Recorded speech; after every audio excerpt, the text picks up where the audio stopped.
ఇంతేరా, గమ్యం ఒక్కటే. ఇంజనీరింగ్ నుంచి యానిమేషన్ వరకు ఎన్నో కోర్సులతో అత్యుత్తమ విద్యను అందిస్తోంది KLH యూనివర్సిటీ.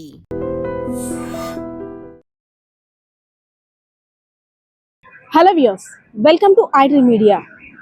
ప్రేమ రాసిన మరణ శాసనం. ఎందుకంటే అసలు ప్రేమ గురించి ఎన్ని మాటలు చెప్పుకున్నా తక్కువే. ప్రేమ అనిర్వచనం, ప్రేమ మధురమైనది, ప్రేమకి హద్దులు లేవు, ప్రేమ అనంతం. ఒకటి కాదు, రెండు కాదు, సినిమాలు చూస్తున్నాం. మనం నిజ జీవితంలో కూడా ఆ అనుభూతిని పొందిన చాలా మంది కూడా ఉన్నారు. అయితే రీసెంట్గా కొన్ని సంఘటనలు చూస్తుంటే అమ్మో, ప్రేమ పేరెత్తితేనే భయపడిపోతున్నారు. బెంగళూరులోని రీసెంట్గా జరిగినటువంటి ఒక సంఘటన ప్రతి ఒక్కరిని కూడా విస్మయానికి గురి చేసే పరిస్థితిని అయితే మాత్రం నెలకొల్పిందనే చెప్పుకోవచ్చు. ఎంత ప్రేమగా ప్రేమించినటువంటి ప్రేమని తానంతటా తానే చంపింది అంటే అసలు ముందుగా లేడీస్ గురించి తలుచుకుంటే కూడా ఈ వార్తకు సంబంధించి భయం వేస్తుందనే చెప్పుకోవాలి. ఒక దగ్గరేంచి బ్లూ డ్రమ్లో చంపేసి పెట్టేసి ఒక ఆమె భర్త మీద ఉన్న ప్రేమ ఇది అని చూపించుకుంది. ఇంకొక ఆమె హనీమూన్కి తీసుకొని వెళ్ళి పక్కాగా ప్రియుడితో ప్లాన్ చేసి నా భర్త ఎక్కడో మిస్ అయిపోయాడు, హనీమూన్కి వెళ్ళాం, ఎవరో కొట్టి చంపేశారు అంటూ తను ఇంకో రకంగా డ్రామా ప్లే చేసింది. సో ఒకటి కాదు, రెండు కాదు, మళ్ళీ బెంగళూరులో చూసుకున్న ఘటన. ప్రియుడిని ఇంటికి ప్రేమగా పిలిచి నేను నీకు డిఫరెంట్గా ప్రపోజ్ చేస్తానని నమ్మించి ఆ ఒక మంచి అట్మాస్ఫియర్ని క్రియేట్ చేస్తానని తన్నైతే మాత్రం ఒక రకంగా ఊహించుకునేటట్టు చేసింది. సో నిజంగా నా ప్రియురాలు నాకు డిఫరెంట్గా ప్రపోజ్ చేస్తుందేమో, ఈ రోజు నాకు పండగే అనుకుంటూ చాలా సంతోషంలో ఆనంద కేలీలో అయితే మాత్రం మునిగి తేలాడు. సో ఏంటి సర్ప్రైజ్ ఏంటి అనేసరికి, నువ్వు కూర్చో, కళ్ళకు గంతలు కడతాను, నిన్ను గట్టిగా కట్టేసి నేను చేయాల్సింది చేస్తాను, అప్పుడు నువ్వు వందు వహ్వా అనేసని చక్కగా 4 మాటలు చెప్పింది. అంతే. సరే ఏవేవో ఊహించేసుకున్నాడు ఆ 2 నిమిషాల్లో. కానీ అతనికి తెలియదు కదా కిరణ్ అనే వ్యక్తికి మరొక గంటలో శవం అయిపోతాడని. సో అతి కిరాతకంగా, అంటే రాక్షసి రూపంలో ఉన్నటువంటి మహిళ అనుకోవచ్చు ఆ ప్రేమ అనే అమ్మాయిని.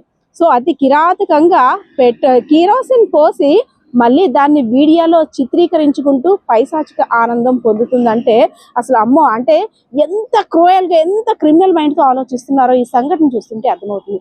అసలు ప్రేమ అంటే ఎంత పవిత్రమైనది కదా. ప్రేమ కోసం ఎన్నో త్యాగాలు చేసిన జంటల్ని కూడా చూసాం. ప్రేమ గురించి మాట్లాడితే కొన్ని జంటల్ని ఉదాహరణకు కూడా తీసుకుంటాం, వారు చేసిన త్యాగాలు కావచ్చు, వారి స్వచ్ఛమైన ప్రేమ కావచ్చు. సో ఇదే అంశానికి సంబంధించి అసలు పబ్లిక్ ఒపీనియన్ ఏ విధంగా ఉంది, ఎందుకు రీసెంట్గా అటు మగవాళ్ళలోనైనా సరే ఇటు మహిళల్లో అయినా సరే ప్రేమించిన వ్యక్తిపై ఎందుకంత పగ పెంచుకుంటున్నారు, కేవలం ఎలా అయినా సరే హత్య చేయాలని ఎందుకంత దారుణానికి ఒడిగడుతున్నారు, ఒక్కసారి మాట్లాడదాం ఎలా ఉందో. ఎందుకంటే కొంతమందికి కొన్ని అనుభవాలు కూడా ఉంటాయి కాబట్టి ఆ అనుభవాల ద్వారా అసలు ప్రేమ అంటే ఏంటి, ఎందుకు రీసెంట్గా ఇలాంటి సంఘటనలు జరగడానికి గల కారణం ఏంటో కూడా అడిగి తెలుసుకుందాం. Hi sir, good morning. ఒక మంచి అట్మాస్ఫియర్ అయితే మాత్రం మీరు ఎంజాయ్ చేస్తున్నారు, కూల్ గా ఉంది క్లైమేట్ కూడా. ఎస్, రీసెంట్ గా బెంగళూరులో జరిగిన కిరణ్ అదే విధంగా ప్రేమ అనే ఒక జంట, అంటే యువ జంట అనుకోవచ్చు, ప్రేమికులు ఇద్దరు కూడా. ఆ సంఘటన గురించి ఐడియా ఉందా? చూసాను, నిన్న పేపర్ లో చూసాను, న్యూస్ లో కూడా విన్నాను. ఏంటి సార్ అంటే ప్రేమ గురించి చాలా పవిత్రమైంది, ప్రేమకు మించిన పవిత్రత ఇంకోటి ఉండదు అనేసి మనం నవల్స్ లో చదువుతున్నాం, సినిమాల్లో చూస్తున్నాం, చాలా రకాలుగా వింటున్నాం. కొన్ని జంటలను కూడా ఉదాహరణగా తీసుకొని వాళ్ళ ఉండాలి అనేసి కూడా అంటుంటుంటాం. కానీ ఎందుకు ప్రేమించిన వ్యక్తినే ఎందుకు అలా చంపుకోవాల్సి వస్తుంది అంటారు? మీరు చెప్పినట్టుగానే ప్రేమకి నిర్వచనం కవులు ఒకలాగా చెప్తారు, మనుషులు ఒకలాగా చెప్తారు, పక్షులు ఒకలాగా చెప్తాయి, పశుపద్యాలు ఒకలాగా చెప్తాయి, అలాగే నేను కూడా ఒకలాగా చెప్తాను. మనది తల్లిదండ్రులది ఒక ప్రేమ, భార్యది ఒక ప్రేమ, తోబుట్టులది ఒక ప్రేమ. కానీ ఈ కాలంలో జెన్జెడ్, స్పెషల్గా ఒక వర్డ్ మెన్షన్ చేస్తున్నాం, జెన్జెడ్ అంట. ఈ జెన్జెడ్లో ప్రేమ అనేది ఒక లైంగిక వాంఛన కింద మారిపోయింది. ఆ లైంగిక వాంఛన కోరిక అనేది తీరిపోయిన తర్వాత ఇంకా నీది నాది అన్నట్టు ఏమీ లేకుండా అయిపోయింది. ఈ మధ్య స్పెషల్గా అమ్మాయిలు ఒక స్పెసిఫిక్ వర్డ్ అనేది యూజ్ చేస్తారు, బాడీ కౌంట్ అంట. అదేంటి, అది ఈ జెన్జెడ్ వాళ్ళు దాన్ని నిర్వచనం చెప్పాలి. అది ఎంత గొప్పగా ఉందంటే 10 ఉంటే అది గొప్పగా ఫీల్ అవుతున్నారు. అలాంటి ప్రేమని నేనైతే అనుకోలేదు, అనుకోను కూడా. మీ తరం మా తరం వచ్చేసరికి ప్రేమలో కొంచెం ఒక నిజాయితీ ఉండేది. ఇప్పుడు ఆ నిజాయితీ కరువైంది. ఒకరిని చూసి ఒకరు ఫోన్లో ఒకరితో మాట్లాడుతుంటూ, చాటింగ్లో ఒకరితో చేసుకుంటూ, బయట ఇంకొకరితో కలుసుకుంటూ, ఇలా దాన్ని ఏంటంటే ఒక పవిత్రమైన ఒక అనుభూతిని దీన్ని ఎలా చేస్తున్నా అంటే ఈ జెన్జెడ్ వాళ్ళు ఒక నీచాతి నీచంగా ఇంకో తల్లిదండ్రులు కూడా ఒప్పుకోలేని స్థితిలో తీసుకొచ్చారు. అలాంటి దుస్థితి కారణం కాకపోవడం మన సోషల్ మీడియా కూడా నేను అనుకుంటాను. సోషల్ మీడియాలో చూసి ఈ మధ్య వచ్చే కొన్ని సినిమాల్లో చూసి వాటి కొంచెం అడిక్ట్ అవుతున్నారు అని నేను భావిస్తున్నాను. కానీ ప్రేమ అనేది ఎప్పటికీ స్వచ్ఛమైనదండి. దాన్ని ఎలా తీసుకోవాలనేది మన చుట్టుపక్కల వాతావరణం బట్టి, మనం పెరిగిన విధానం బట్టి, లేకపోతే మన తల్లిదండ్రులు మన మీద చూపించిన ప్రేమ బట్టి ఒక వ్యక్తి మీద మనం చూపగలుగుతాం. ఆ ప్రేమ అనేది ఎప్పుడు స్వచ్ఛంగానే ఉండాలి, నిజాయితీగా ఉండాలి. ఎప్పుడైనా ప్రేమలో రెండేనండి, ఒకటి నిజాయితీ, ఒకటి స్వచ్ఛమైనది. ఓకే, మనం ఎప్పుడు మన పార్ట్నర్కి నిజాయితీగా ఉండాలి. తనకి మన ప్రేమ ఎప్పుడు స్వచ్ఛంగానే చూపించాలి. మన తల్లిదండ్రులు మనం ఎంత బాగా చూపిస్తాం అలాగే మనకు వచ్చే పార్ట్నర్ని అలాగే చూపిస్తే ప్రేమలో గొడవలు అనేవి రావు, జరగవు, విడిపోరు కూడా. మరి ప్రేమ కోసమే కదా ప్రేమ కిరణ్ ని చంపింది. అంటే తన మీద ఎంత ప్రేమ పెంచుకుందో అంత ఎక్స్పెక్ట్ చేసిన ప్రేమ నాకు దక్కట్లేదని ఆ చావులో కూడా ప్రేమ ఉందని అంటుంది అమ్మాయి. అసలు ఎలా చూడాలి? చంపిందాన్ని ఇంకా ప్రేమ అనే పదాన్ని మనం వెతుక్కోకూడదండి.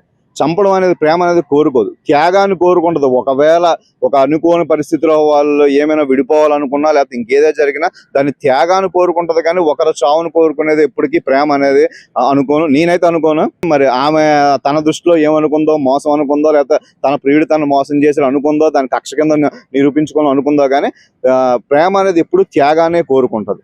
సార్, ఇప్పుడు ప్రేమ అంటే భయపడే రోజులు వచ్చాయి అంటారా? ఇన్నాళ్ళు అంటే ఒక అమ్మాయిని చూడాలన్నా, ఒక అబ్బాయిని చూడాలన్నా దూరం నుండి చూడాలంటేనే భయపడేవారు. అందులో ప్రేమ కనబడేది. ఆ అబ్బాయికి ఏమైనా అయ్యిందని తెలిసినా, లేదంటే అమ్మాయికి అనారోగ్యం అని తెలిసినా విలువెల్లి ఆడిపోయేవారు. కానీ వాళ్ళే దానికి కారకులు అవుతున్నారు. ఇప్పుడు మనం చెప్పినట్టు ఇన్స్టాంట్ నూడిల్స్ లాగా ఇన్స్టాంట్ ప్రేమ వచ్చేసిందండి. ఈ రోజు కాకపోతే ఒకరు కాకపోతే ఒకరు. ఎప్పుడు స్వచ్ఛమైన ప్రేమ అనేది ఇప్పుడు కలకాలం 30 సంవత్సరాలు 40 సంవత్సరాలు దాని వరకు తీసుకెళ్ళబోతున్నాం. ఈ రోజు 5 నెలలు ప్రేమించాం, అయిపోయిందా, వాడు బోరు కొట్టేశాడు, లేదా వాడు ఇక్కడ అమ్మాయి అనేది తప్పు పట్టలేము, అబ్బాయి ఇద్దరే దీంట్లో కూడా తప్పు ఉంటుంది. ఒక 5 సంవత్సరాల తర్వాత ఇంకొకరిని చూసుకుంటున్నాం, ఇంకొక 5 నెలల తర్వాత ఇంకొకరిని చూసుకుంటాం. దీనివల్ల ఏమవుతుందంటే సమాజంలోని ప్రేమ అనే పదానికి అదొక బూతులాగా వినిపిస్తుంది జనాలకి. ఒక 60-70 వేల వయసు ఉన్న వ్యక్తిని ఇప్పుడు వెళ్ళి మీరు ప్రేమ రాకండి, మీకేం పని లేదా, మిమ్మల్ని తిడతారు ఒక మీడియాని పెట్టుకొని. అలాంటి దుస్థితికి తీసుకొచ్చిన కాలం దయచేసి మీరు ఒకసారి నిజంగా ప్రేమ అనేది ఉంటే మీ అమ్మ నాన్నలు మిమ్మల్ని ఎలా ప్రేమించారో ఆ ప్రేమను వేరే వ్యక్తుల మీద చూపించండి. అంతేగాని అది కక్షకి, కార్యక్రమాలకి, హత్యలకి తీసుకెళ్తే తర్వాత మీ జీవితం పాడుతుంది. ఇప్పుడు ఆ అమ్మాయి, మీరు చెప్పిన అమ్మాయి, బెంగళూరు అమ్మాయి చూడండి, మొత్తం వైరల్ అయిపోయింది. ఇప్పుడు సోషల్ మీడియా అనేది ఎంత దీనిగా ఉందో కాబట్టి రాత్రి వైరల్ గా చెందింది. చంద్రబాబు వల్ల తన జీవితం నాశనం అయిపోయింది, తన అబ్బాయి ఎలాగా లేడు. వాళ్ళ తల్లిదండ్రులు ఎంత దుఃఖిస్తూ ఉంటారో మీరు కూడా ఆలోచించండి ఒక్కసారి. ఇలాంటివి చేసే అబ్బాయికైనా అమ్మాయికైనా దయచేసి ప్రేమ అనే పదం వెనక ఒక నిజాయితీని చూడండి తప్పితే దాన్ని మోసం కోసం ఉపయోగిస్తానని నేను అందరికి చెప్తున్నాను. Thank you so much sir. Yes, ఇది ప్రేమ గురించి ఒక్కొక్కరి మీద ఉన్న అభిప్రాయం. ఎందుకంటే ఒకప్పుడు రోజులతో పోల్చుకున్నట్టయితే ఇప్పుడు జెన్జీ అంటున్నారు కదా, వాళ్ళు ఏం చేసినా ఒక విడ్డూరమే. వారు చూపించే ప్రేమని తట్టుకోవడం కష్టమే అనేటట్టు, అంటే కసి మీద ఉన్నటువంటి ప్రేమ ఎలా అయినా నాదే అనేటటువంటి స్వార్థంతో కూడినటువంటి ప్రేమ. అసలు ఎందుకు ఇలా మారుతున్నారు? సో ఇంకా అనేక విషయాలు కూడా అడుగుదాం. ఎందుకంటే ఎర్లీ మార్నింగ్ కాబట్టి చాలా మంది పార్క్ లో అట్మాస్ఫియర్ ఎంజాయ్ చేయడానికి, అదే విధంగా జాగింగ్ చేయడానికి కూడా వచ్చారు. ఒకసారి అడుగుదాం. హాయ్ సార్, ఏంటి మార్నింగ్ అంతా కూడా మంచి కూల్ అట్మాస్ఫియర్ ఎంజాయ్ చేస్తున్నారు? కానీ అంటే మీ అందరినీ చూస్తుంటే నాకు కొంచెం కొన్ని క్వశ్చన్స్ అడగాలనిపిస్తుంది. రీసెంట్ గా బెంగళూరులో, అంటే నిన్న వెలుగులోకి వచ్చింది, ఒక అమ్మాయి అబ్బాయి, వారిది ప్రేమ అనాలో ఇంకేమనాలో కూడా తెలియట్లేదు. ప్రేమ అని పేరు చెప్పడానికి కూడా ఇప్పుడు భయపడుతున్నామేమో. సో అంత ఇష్టంగా ప్రేమించిన అబ్బాయిని అంత కసితో, అంత రాక్షసిగా బిహేవ్ చేసి ఒక కుర్చీకి కట్టేసి చంపేసిందంటే దాన్ని ఏమనుకోవాలి? అంటే అది అమితమైన ప్రేమ అనుకోవాలా, లేదు అమ్మాయికి సైకలాజికల్ ప్రాబ్లం అనుకోవాలా? అసలు ఈ ప్రేమను ఎలా చూడాలి? ఇప్పుడు నేటి జనరేషన్లో ప్రేమ అనే పేరులో, ప్రేమ అనే ముసుగులో కామంతో ఉన్నారు అందరూ. ఎందుకంటే ప్రేమ అనేది 2 హృదయాల కలయిక, కామం అనేది 2 శరీరాల కలయిక. 2 హృదయాల కలయికలో హృదయం ఎప్పుడూ ఓపెన్గా ఉంటుంది. ఆ ఓపెన్గా ఉన్న మనసు ఇద్దరు తాలూకు మంచిని కోరుకుంటుంది. కామం అనేది కళ్ళు మూసుకుపోయి ఉంటాయి. ఆ కళ్ళు మూసుకుపోయిన తర్వాత చంపుకోవడము, చచ్చిపోవడము, లేకపోతే ఇంకొకలాంటి హింసాపరమైన కార్యక్రమాలు చేయడము జరుగుతుంది. ఎందుకంటే అవసరం తీరిపోయిన తర్వాత మనం కాగితాన్ని కూడా విసిరేసే మనుషులు. అలాంటి ఈ సమాజంలో రెండు శరీరాలు కలిసిపోయిన తర్వాత ఒకరి మీద ఒకరికి వ్యామోహం తగ్గిపోయిన తర్వాత, దాన్ని ప్రేమ అనకూడదు, వ్యామోహం తగ్గిపోయిన తర్వాత దాని అవసరం మనకు తీరిపోయింది, వాడి అవసరం మనకు తీరిపోయింది అని తర్వాత ఎలా వదిలించుకోవాలని నేటి యువత ఆలోచిస్తుంది. ఎందుకంటే ప్రేమ ఎప్పుడు కూడా ఎవరి చెడుని కోరుకోదు. ప్రేమ ఎప్పుడు కూడా మనల్ని ప్రేమించే వాళ్ళు మన దగ్గర లేకపోయినా ఎక్కడున్నా బాగుండాలని కోరుకుంటుంది. ఒక కామం మాత్రమే మన అవసరం తీరిపోయిన తర్వాత హింసించాలని, చంపాలని కోరుకుంటుంది. తల్లిదండ్రుల తాలూకు బాధ్యత రాహిత్యం, సమాజం మీద పిల్లలకి అవగాహన లేక, ఎవరేమనుకుంటే మనకెందుకు. ఈరోజు మనం అజంటా గార్డెన్స్లో ఉన్నాం, ఇక్కడ చూస్తున్నాం ఎక్కడి నుంచో చదువుకోవడానికని యువత ఇక్కడికి వస్తున్నారు. ఇక్కడికి వచ్చిన తర్వాత దీన్ని ఎవడో తగులుకోవడం, ఇది వెళ్ళి ఇంకా ఎవరినో తగులుకోవడం, తల్లిదండ్రులు పరువు ఏమవుతుంది, మాకు తెలిసిన వాళ్ళు ఎవరైనా చూస్తారేమో అనే ఆలోచన కూడా ఎవరికి లేదు. మీలాంటి వాళ్ళు మాలాంటి వాళ్ళు వచ్చి ఇది తప్పు కదమ్మా, మీ తల్లిదండ్రులు పరువు పోతుంది అంటే మీకెందుకు, మీ పని మీరు చేసుకోండి, మా పని మేము చేసుకుంటాం అంటారు. పెద్దల మాటకు గౌరవం లేదు, ఎవరైనా మంచి చెప్తే ఆలోచించాలనే ఆలోచన లేదు. ఇటువంటి సమాజంలో మనం వికృత చేష్టలు చూస్తున్నాం. నిన్న బెంగళూరులో కిరసనాయిల్ పోసి కాల్చేయడం, మొన్న గాజువాకలో ఆ మౌనికాని చంపేయడం, ఇలాంటి దుర్ఘటనలు చూస్తే గత కొన్ని సంవత్సరాలుగా ఏ ప్రేమ వ్యవహారం చూసినా, పెళ్ళి అయిపోయినా పెళ్ళి కాకపోయినా ఏ ప్రేమ వ్యవహారం చూసినా హత్యలకే, ఆత్మహత్యలకే దారితీస్తుంది.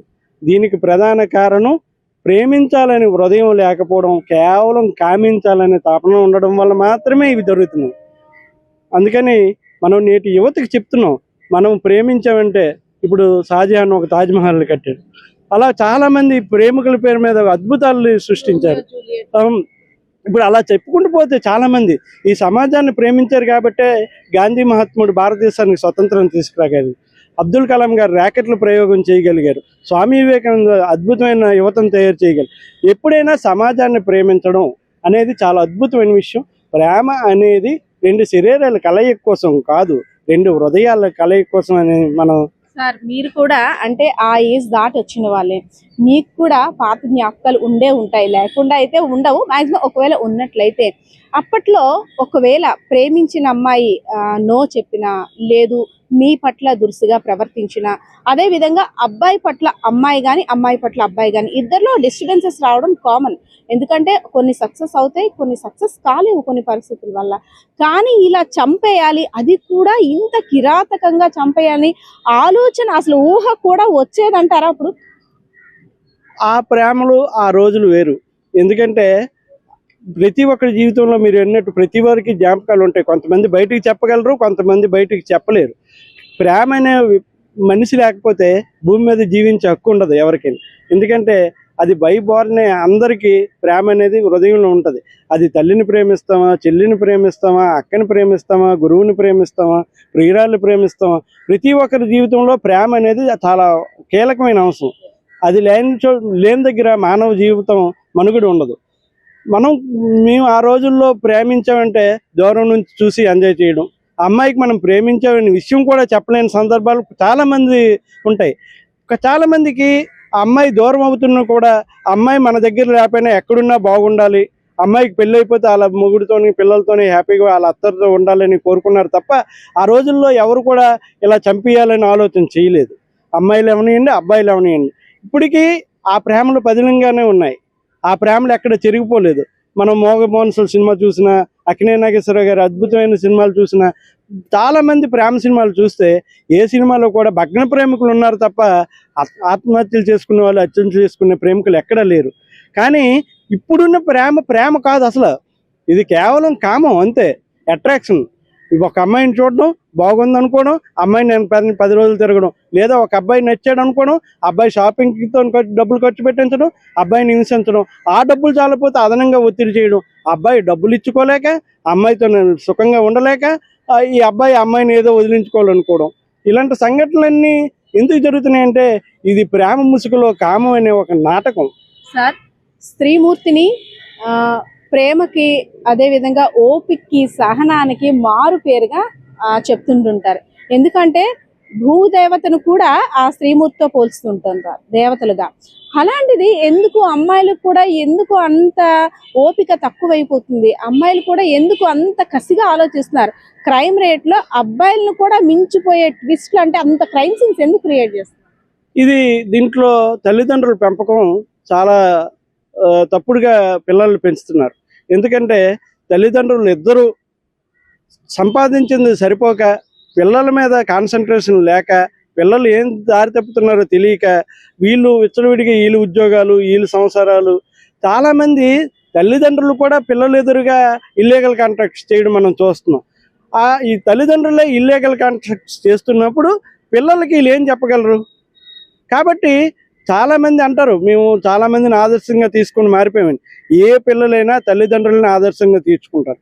తండ్రి దొంగవాడైతే వాళ్ళ పిల్లలు దొంగలు అవ్వడానికి ఎక్కువ అవకాశం ఉంటుంది. తల్లి రంకుదైతే దాని పిల్లలతో ఎక్కువ మంది రంకు వాళ్ళు అవ్వడానికి అవకాశం ఉంటుంది. ఇలా తల్లిదండ్రులే సొసైటీని పాడు చేసి మా పిల్లలు పాడైపోయారు అంటున్నారంటే ఇది చాలా తప్పుదం. ఎందుకంటే ప్రతి తల్లిదండ్రులు కూడా పిల్లలు ఏం చేస్తున్నారో చూడాలి. ఇప్పుడు ఎక్కడి నుంచో విజయనగరం చదవడానికి వస్తున్నారు, ఆ పిల్లలు రూమ్లో ఏం చేస్తున్నారు? ఈరోజు మనం ఎక్కడ చూసినా కామం పేరుతో అబార్షన్లు జరుగుతున్నాయి. ప్రతి హాస్పిటల్లోని యువత 18 సంవత్సరాలు రాకముందే అబార్షన్లు జరిగే పరిస్థితి ఉంది. ఎందుకు ఇది ఇలా జరుగుతుంది? తల్లిదండ్రులకు కాన్సన్ట్రేషన్ లేక మా పిల్లలు వెళ్ళి ఏదో ఉద్ధరించేస్తారు అనుకుంటున్నారు. ఉద్ధరించిన పిల్లలు ఉద్ధరిస్తూనే చెడిపోయిన పిల్లలు చెడిపోతున్నారు. ఆ చెడిపోయిన పిల్లల తాలూకా ప్రధాన కారణం తల్లిదండ్రులు. కాబట్టి దయచేసి పెద్దలందరూ కూడా ఆలోచించి మా పిల్లలు ఏం చేస్తున్నారని చూడండి. పిల్లలకు ఫ్రీడమ్ ఇవ్వండి, స్వతంత్రం ఇవ్వండి. మేము ఇవ్వద్దని అనట్లేదు. ఆడకైనా మగైనా ఎవరికైనా మన భారతదేశంలో స్త్రీని మనం చాలా పవిత్రంగా గౌరవిస్తాం. ఇటు నీరుని చూసినా గంగాదేవి అంటాం, అటు భూమిని చూసినా భూదేవి అంటాం, ఇలా గోవుని చూసినా గోదేవి అంటాం. ప్రతి దాన్ని ఆడదతో పోల్చి మనం చాలా గౌరవిస్తూ, పశువులను ప్రేమించే మనుషులు మనిషిని ఎందుకు ప్రేమించలేకపోతున్నారో అర్థం కావట్లేదు. పశువుని మనం పూజలు చేసి ఇవన్నీ రకరకాలుగా మనం గోదేవతకు పూజలు చేస్తాం. ఒక పశువుని మనం ఇంత ప్రేమించే మనుషులని, సాటి మనిషిని ప్రేమించలేకపోవడం, సాటి మనిషిని చంపాలనే దుర్బుద్ధితో ఇలాంటి ఆలోచనలు చేయడం, ఇదంతా కూడా మంచిది కాదు ఈ సమాజానికి. ఎందుకంటే చంపుకుంటూ వెళ్ళిపోతే రేపు భూమి మీద ఎవరు మిగలరు. ఈ సృష్టి అంతా అంతమైపోతుంది. చావు కూడా భయంకరంగా చంపేస్తున్నారు కదా. అంటే మరణ శాసనం అనే విధంగా చావు దానంతట అది వస్తే వేరు, కానీ ఎక్కడ ఊహించినటువంటి హింసించి చంపడం అనే దీనికి వెళ్ళిపోతుంది. ఇది సోషల్ మీడియా, సీరియల్స్, సినిమా ఎఫెక్ట్లు. ఒకప్పుడు ఏ సీరియల్ చూసినా, ఏ సినిమా చూసినా సంసారాలు చక్కదిద్దుకునే విధంగా చూపించేవారు. ఈరోజు నేరాలు ఘోరాల రూపంలో అత్తను కోడలు ఎలాగ హింసించాలి, ప్రియురాలు ప్రియుడు ఎలాగ హింసించాలి, ఇలాంటివన్నీ చూపిస్తుంటే ఎవరిని ఎలాగ చంపాలనేది కూడా నేరాలు ఘోరాలు లాంటి ప్రోగ్రాంలో చూపిస్తున్నారు. చంపిన తర్వాత ఎలా తప్పించుకోవాలి కూడా చూపిస్తున్నారు. ఇలాంటివన్నీ చూసిన తర్వాత ప్రతివాడికి నేర ప్రవృత్తి పడుతుంది. భగవద్గీత చదివినవాడు సన్మార్గంలో నడుస్తాడు, బైబిల్ చదివినవాడు సన్మార్గంలో నడుస్తాడు, భూత పురాణాలు చూసేవాడు ఎక్కడ నడుస్తాడు? కాబట్టి చూపించవలసిన సామాజిక మీడియా కానీ, సోషల్ మీడియా కానీ, సీరియల్స్ వారు కానీ, సినిమాల వాళ్ళు కానీ యువతని ప్రేరేపించే విధంగా, మంచి వైపు ప్రేరేపించే విధంగా చూపించాలి తప్ప ఇలా నేరాలు చేస్తే ఎలాగ తప్పించుకోవచ్చు, పోలీసులు మనకి ఏ విధంగా చట్టంలో లొసుగులు ఉన్నాయని ఎత్తుకున్నా. ఒకప్పుడు ఏదైనా హత్య చేయాలంటే హత్య చేసిన తర్వాత తప్పించుకోవడానికి అవకాశాలు ఉండేవి కాదు. ఈ హత్య చేసిన వాడికి కూడా హక్కులు ఇచ్చారు, ఎలా తప్పించుకోవాలనేది చూపెడుతున్నారు. చట్టంలో చాలా లొసుగులు. తప్పు చేసిన తర్వాత ఎలా తప్పించుకోవాలో లాయర్లు ఉన్నారు, జడ్జిలు ఉన్నారు. తప్పు చేసిన వాడికి తక్షణమే శిక్ష పడే విధంగా చేయాలి తప్ప మేము కోర్టులు, లాయర్లు ఇవన్నీ పెట్టిన తర్వాత ప్రజలు విచ్చలవిడిగా ఈరోజు సమాజంలో మంచి వాళ్ళకంట హత్యలు చేసేవాళ్ళు, దుర్మార్గులు, అమ్మాయిలు పాడు చేసేవాళ్ళు, అమ్మాయిలు చంపేవాళ్ళు, అబ్బాయిలను చంపే అమ్మాయిలు, వీళ్ళందరూ రోడ్ల మీద విచ్చలవిడిగా దర్జాగా కారుల్లో తిరుగుతున్నారు. కోట్ల రూపాయలు డబ్బులు ఖర్చు పెట్టి చట్టాల నుంచి తప్పించుకుంటున్నారు. ఈ రకమైన ప్రక్రియ చట్టాల్లో మార్పులు రావాలి, సమాజంలో మార్పులు రావాలి, తల్లిదండ్రుల్లో మార్పు రావాలి, మన పిల్లల్లో కూడా మార్పు రావాలి. ప్రేమ అంటే చంపుకోవడం కాదు, ప్రేమ అంటే రెండు శరీరాలు కలుసుకోవడం కోసం కాదు. ప్రేమ అంటే ఒక అద్భుతమైన సమాజాన్ని సృష్టించాలి. ఆ ప్రేమ ద్వారా నువ్వు ఈ భారతదేశ స్వరూపాన్ని మార్చాలి. నీ ప్రేమ ద్వారా మంచి భవిష్యత్తుకి మార్గాన్ని వేయాలి. ఇవన్నీ ప్రేమ అంటారు. ఇప్పుడు ఎక్కడైతే హత్యలు జరుగుతున్నాయో ఈ హత్యల వెనకాతలు ఎక్కడ కూడా ప్రేమ లేదు. అది ప్రేమ ముసుగులో వాళ్ళు చేస్తున్న వికృత చేష్టలు. Thank you so much sir. Hi ma'am. Hi మా. ప్రేమ గురించి 2 మాటలు మీలాంటి వాళ్ళ దగ్గర తెలుసుకోవాలనుకుంటున్నాను. ఎందుకంటే బెంగళూరులో జరిగిన ఇన్సిడెంట్ అమ్మ అసలు అది మాట్లాడడానికి కూడా భయం వేస్తుంది. అమ్మాయిలు పువ్వులతో అంటే పువ్వులు ఎంత మెత్తగా ఉంటాయో అమ్మాయిల మనసు కూడా అంత మెత్తగా ఉంటుందని అంటుంటాం కదా. ఎందుకు అమ్మాయిల మనసు ఎందుకు అంత కఠినంగా మారిపోతుంది? అంత ప్రేమించిన ప్రియుల్ని ఆ చైర్లో కట్టేసి దాన్ని ఒక సీన్ కింద క్రియేట్ చేసి, అంటే ఇంకా అబ్బాయి లేకపోతే ఆ ప్రేమకి ఇంకా అర్థం ఏముంది అంటారు? అసలు ఎందుకు అమ్మాయి ఎలా చేస్తున్నారు? ఇప్పుడు దీనికోసం 3 కారణాలు ఉన్నాయి చెప్పాలంటే. ఒకటి ఫైనాన్స్, రెండోది సోషల్ ప్రెజర్, ఒకటి మూడోది ఏంటంటే ఇల్లీగల్ అఫైర్స్. ఈ 3 మెయిన్ కారణం అన్నమాట. దానివల్ల ప్రతి మనిషిలోనూ ఒక మృగం ఉంటాడు, అది ఆ టైం బట్టి బయటకు వస్తుంది. మేడం ఇన్నాళ్ళు అబ్బాయిలు చేసేవారు అనేసని అబ్బాయి మోసం చేసేస్తాడేమో, అమ్మో అబ్బాయి చంపేస్తాడేమో, అబ్బాయి చేతులు ఇలా అయిపోతామేమో అనేసని అలా అంటే మనుషుల్లో మృగాలు అనేటట్టు అంటే మగవాళ్ళ చేతిలోనే ఆడదాని జీవితం బలైపోతుంది అనుకునేవారు ఒకప్పటి రోజుల్లో, గతంలో. కానీ ఇప్పుడు మేమేం తక్కువ కాదు అని అంటే కొన్ని మంచి విషయాల్లో మహిళలు మగవాళ్ళకి పోటీని ఇస్తున్నప్పుడు కూడా క్రైమ్ లో కూడా పోటీ ఇచ్చేస్తున్నారంటారా? క్రైమ్ లో కూడా ఖచ్చితంగా పోటీ ఇస్తున్నారు. సుమారు ఏడాదికి అంటే ఈ సర్వే చూసుకుంటే 275 మంది మగవాళ్ళు చంపబడ్డారట, 225 మంది ఆడవాళ్ళు చంపబడ్డారు. సో క్రైమ్ రేట్ లో అమ్మాయిలు కొంచెం ఎక్కువగా ఉన్నారనమాట. అమ్మాయిల చేతిలో అబ్బాయిలు చంపబడిన వాళ్ళు 275 మంది. అంటే రోజులు మారాలి, మహిళలు ముందుకు రావాలి అని మనం కూడా స్లోగన్స్ ఇస్తున్నాం, మనం కూడా ఫైట్ చేస్తున్నాం బిల్స్ కోసం, వాటి కోసం. అలాంటిది అంటే ఇలా చూడడానిక మనం కూడా ఫైట్ చేస్తున్నాం. అమ్మాయిలు కూడా మరి మర్డర్లు మేము కూడా చేస్తాం అన్నట్టుగా తయారయ్యారనమాట. ఎందుకు మేడం ఇలా? అంటే అమ్మాయిల మనస్తత్వం ఎందుకు క్రూయల్ గా మారిపోతుంది? అసలు ఎక్కడ లోపం?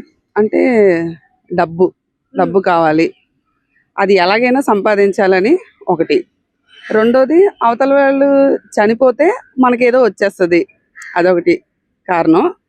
ఇంకా సోషల్ ప్రెజర్ అంటే వాళ్ళలాగా మనం ఉండాలి, వాళ్ళని చూసి అరే మనం తక్కువైపోయాం, ఇంకా వాళ్ళకి ఏ విషయంలో కూడా మనం తక్కువ కాకూడదు, అంటే ఎలా చెయ్యాలి, ఏం చేస్తే మనం వాళ్ళకంటే హైలో ఉంటాం అన్నది కూడా ఉంది. ఇంకా మెయిన్ మన అందరికీ తెలిసింది, ఇప్పుడు మనం ఎక్కువగా చూస్తుంది ఏంటంటే ఇల్లీగల్ అఫైర్స్ ఒకటి చాలా ఎక్కువైపోయాయి.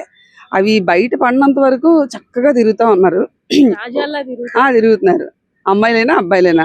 ఇంకా బయట పడిన తర్వాత ఇంకా అది ఇంకా ఆపలేరు. అది ఈ మీడియా కంటే లేదా ప్రింట్ కంటే కూడా త్వరగా పాకిపోద్ది ఈ బయటపడ్డాక. కానీ ఈ బయటపడినవి ఇంకా అక్కడతో ఆపేయాలని చెప్పేసి వాళ్ళు తీసుకున్న నిర్ణయాలు వెళ్ళి వాళ్ళని జైల్లో కూర్చోబెడుతున్నాయి. మేడం యాజ్ ఏ ఉమెన్ గా అంటే ప్రతి ఒక్కరి లైఫ్ లో ఇలాంటివి 90% ఉండే ఉంటాయి. ప్రేమ అనే వ్యవహారం కంపల్సరీగా, అంటే అది సక్సెస్ అవ్వచ్చు అవ్వకపోవచ్చు.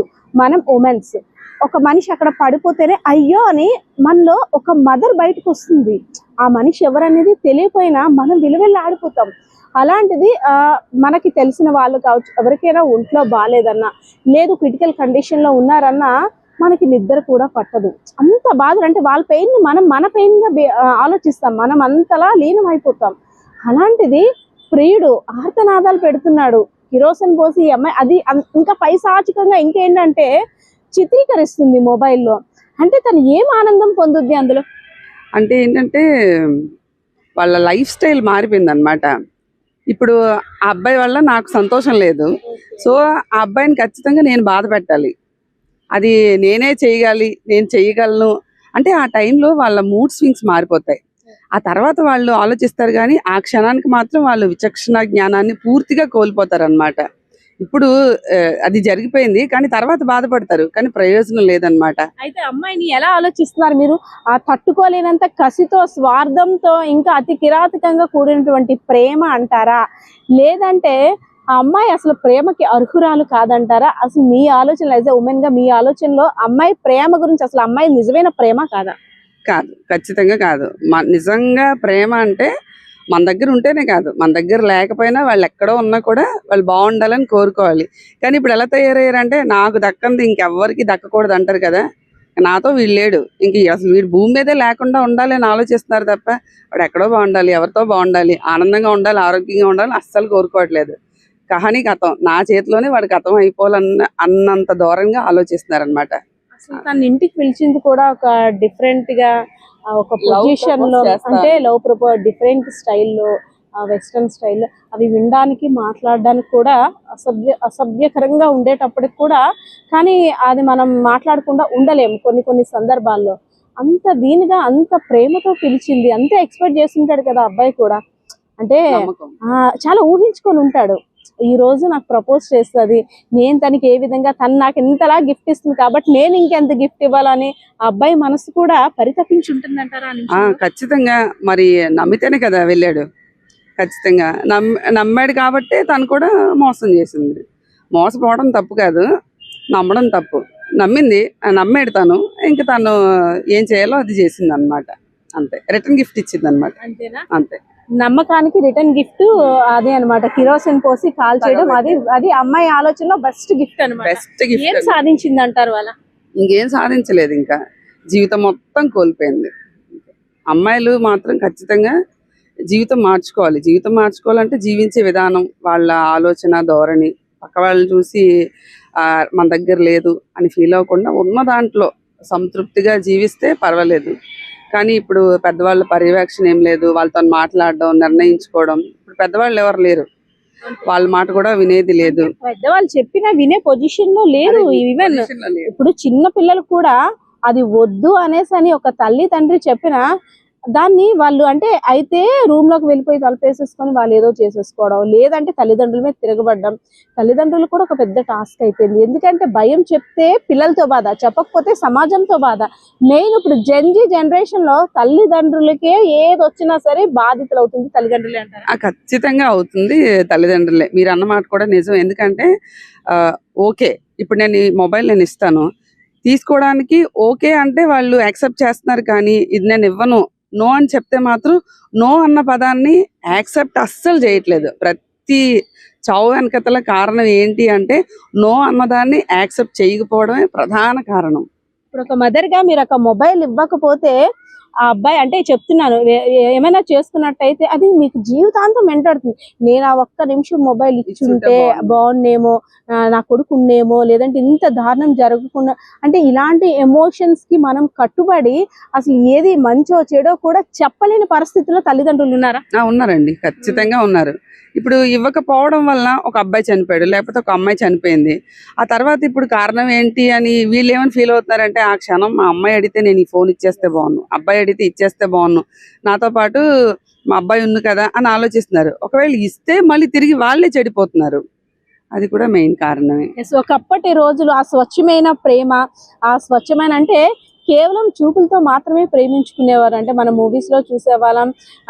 మన పెద్దలు కూడా రే ఆ అమ్మాయి అలా వెళ్తుంటే కిటికీలో నుండి చూస్తేనే గుండె దడదడలాడేసేది. ఆ మాటలు అంటే మనం ఊహించుకుంటేనే చాలా గ్రేట్ గా అనిపిస్తుంది. ఆ ప్రేమను మళ్ళీ వచ్చే అవకాశం ఉందా? అంటే ఆ అనుభవం గాని ఆ అనుభూతి గాని ఇంకా తిరిగి చూడగలరా? అవి ఖచ్చితంగా మనకు అసలు అవన్నీ కనుమరుగు అయిపోయాయి. ఒకప్పుడు అనుకునే వాళ్ళం, అది ఇప్పుడు లేదు. ఇప్పుడు అంతా ఓపెన్ అయిపోయింది కాబట్టి ఇంకా మరి ఇంకేం లేదండి. అలాంటివి అసలు ఎక్స్పెక్ట్ చేయకండి అసలు మీరు ఖచ్చితంగా. ఎస్ వ్యూయర్స్, ఇది ప్రేమ గురించి ఒకప్పుడు స్వచ్ఛమైన ప్రేమ. అబ్బా ప్రేమ గురించి రచనలు, ప్రేమ గురించి చెప్పుకోవాలంటే రోమియో జూలియట్, అదే విధంగా షాజహాన్ నిర్మించినటువంటి తాజ్ మహల్ ముంతాజ్ కోసం, ఇలా ఒక్కొక్కరి గురించి చాలా ఘనంగా చెప్పుకునేవారు. కానీ ఇప్పుడు ప్రేమ అని పేరెత్తితే అదిగో బెంగళూరు ఘటన, అదిగో మౌనిక ఘటన, ప్రేమించిన అమ్మాయి కోసం వెళ్ళినటువంటి కిరణ్ ఘటన, ప్రేమించిన అబ్బాయి కోసం వెళ్ళినటువంటి మౌనిక ఘటన, ప్రేమించిన అబ్బాయి కోసం వెళ్ళినటువంటి కొంతమందికి జరిగినటువంటి సంఘటనలు, ఇది ఇప్పుడు వినిపిస్తున్న మాటలు. సో ఏదైతేనే బెంగళూరులో జరిగిన ఇన్సిడెంట్ ఒక్కసారిగా అందరినీ ఆశ్చర్యానికి గురి చేస్తుంది. అసలు సమాజం ఎటుపోతుంది? ఇంత క్రూయల్ మెంటాలిటీతో ఆలోచిస్తున్నారంటే వారి యొక్క సైకలాజికల్ ప్రాబ్లమ్స్ ఏ విధంగా ఉన్నాయి? ఇంట్లో పేరెంట్స్ కూడా ఒక పెద్ద టాస్క్ అయిపోయింది. ఎంత మంచి చెప్పినా అది స్వీకరించేందుకు పిల్లలు కూడా అసలు యాక్సెప్ట్ చేయటం లేదు.